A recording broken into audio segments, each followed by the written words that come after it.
Hello, magandang gabi po mula po dito sa taas ng MGM Grand, mula po dito sa aming kwarto mga idol.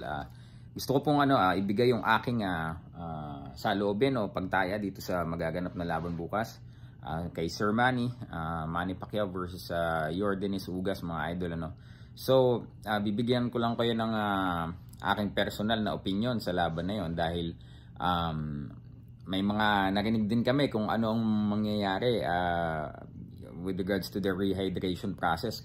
For sure nag-rehydrate na yung dalawang boksingero na yan, pero sa amin as usual naman, lagi naman si Sir Manny hindi naman yan gaano bumibigat So kanina tumingbang si Senator Manny ng 146 pounds at bukas siguro mga nasa 150, 152 yung kanyang fighting weight bukas ng gabi At ito namang si Yordenis Ugas kanina tumimbang ng 147 pounds at ang estima niyan kung ilan ang kanyang timbang bukas ay mga nasa 165, 168 o 170 pa itong magiging timbang ni Yordenis Ugas dahil ito malaking mama talaga ito Kung titingnan natin kanina nung weigh-in talagang pigang-piga itong si Ugas at pag yan nag-rehydrate malaki talaga yan. And ayon nga sa aming bubuwit ayon sa aming napag-alaman, syempre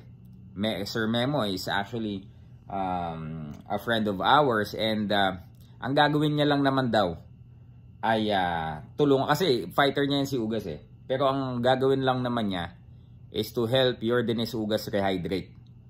So si Memo Heredia po ay isang eksperto pagdating dyan, alam naman natin yan at well, regardless kahit tulungan niya ni Sir Memo naman si Ugas sa kanyang pag-rehydrate, ang tingin ko lang na magiging epekto nito ay yung ang bigat ni Ugas ay magiging daan para mas tumibay itong si Ugas at sa nakikita ko dito mas tataas yung tsansa na manalo si Senator Manny via decision sa aking palagay. Hindi ko sinasabing yun talaga ang mangyayari dahil the more na mas mabigat yung kalaban,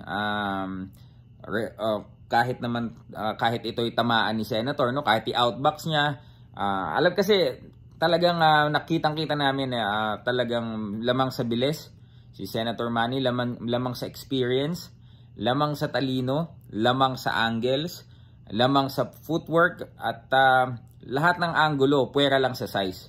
So ganun sa sa part naman ni Ugas, actually very basic si Ugas technically sound, very basic at nakikita namin na yung kanyang size bukas yun ang magiging bentahe niya para nga matapos niya yung laban na manatiling nakatayo.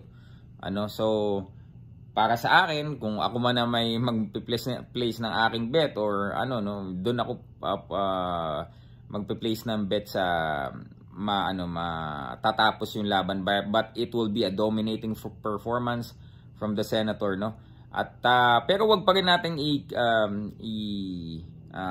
ipagsawalang bahala yung pagkakataon or yung chance na manalo si Sir Manny via TKO.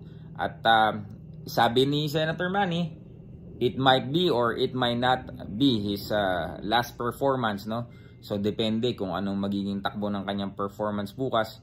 Doon natin siguro malalaman kung muli pa ba nating makikita sa itaas ng lona ang ating pambansang kamao o ito na ba, yung bukas na ba ang kanyang magiging huling laban. Dahil alam naman natin si Sir Manny ay hindi na din bumabata At nais natin siyang pasalamatan sa lahat ng taon na ginugol niya para tayo pasayahin bukas. I'm sure mababa na naman ang crime rate sa ating bansa.